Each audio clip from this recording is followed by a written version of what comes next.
This is Mark Ponzio coming to you from the Brooklyn Crokinole studios. I'm here to give you an introduction to the structure and basically how the Brooklyn Crokinole Doubles Championship in September is going to run.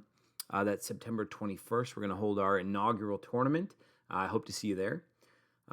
For those of you who like brevity, here's a quick overview.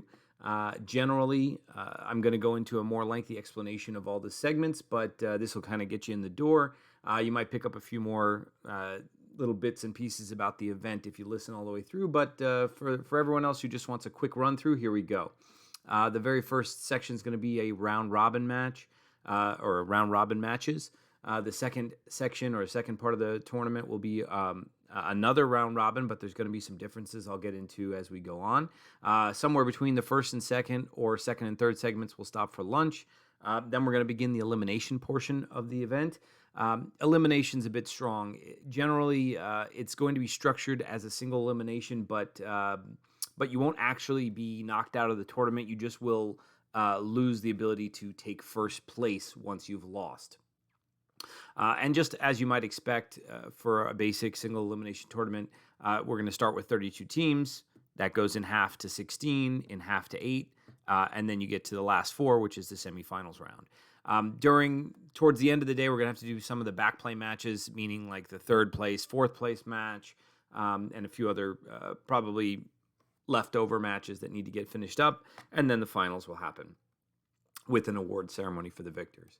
Okay, going on to the first round robin. Generally, I've just kind of given you a colored group system. This is not necessarily going to be the way it works out in the final tournament, but this is just to give you an impression and give you a visual cue of what we're doing here.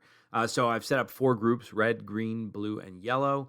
In the first round robin, there will be no eliminations. Essentially, you're just going to be randomly dropped into one of the 4 groups, and everyone's going to compete with the other 7 teams in their group. And then after for that section, every match is going to be 13 minutes maximum. And then there's a 1 to 2 minute warning you should be aware of. That'll be part of the alarm system, basically, or the timer system. Then you'll have 2 minutes to get to your next match, and basically that's going to take about an hour and 45 minutes to get through the first round robin. There'll be either a 15-minute break or a longer break after, depending on whether we have lunch or if we need a few extra minutes just to get ourselves organized. So moving on, after the first round, basically what the organizers will be doing is just tallying your scores. We tally everyone's scores, all 32 teams, and then redistribute everyone for round 2. For pool placement in round 2, basically we're going to line everyone's score up from 1 to 32, and it's not perfect. There'll be some people who probably have very similar scores or tied at certain points. We will try to separate them by 20s, but we're not going to be doing any tiebreakers at this point. So generally, before we get ready for round 2, the teams are going to be placed into groups again, but the top team, which is listed here as team number 1, will be placed into, as you can see here, for example, red group. Then as we move on, team 2 goes into the green group, 3 goes into blue, 4 into yellow, and 5 back into red. So this will allow us to evenly distribute the top and bottom teams throughout all of the different groups. So as we head into round 2, we have let's say a fairly well or fairly evenly distributed competitors for the second round. The second round will mechanically work very much like the first round. There's going to be, again, 7 matches. You're going to be fighting against the other 7 people in your group.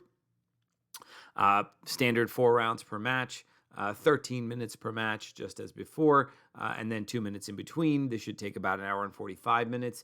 Again, we're going to determine your raw score at the end while we break for lunch or just take another break. Now, at this point, the second round robin does have a cut. The way it's going to work is the top half of the entire field from each group will go on to be Group A, and the bottom half will go on to be Group B. Group A, at that point forward in the tournament, is fighting for 1st through 16th place, and Group B will be fighting for 17th through 32nd place. It's important to note here that the cut in the second round robin does not take into account your performance in the first round robin, so your raw score does not include any points you've earned in the first round robin.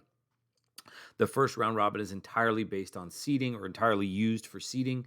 So whether or not you're in Group A or B is going to be determined by the second round robin portion of the day. So after the second round robin, you'll know if you're in contention to win the tournament, essentially.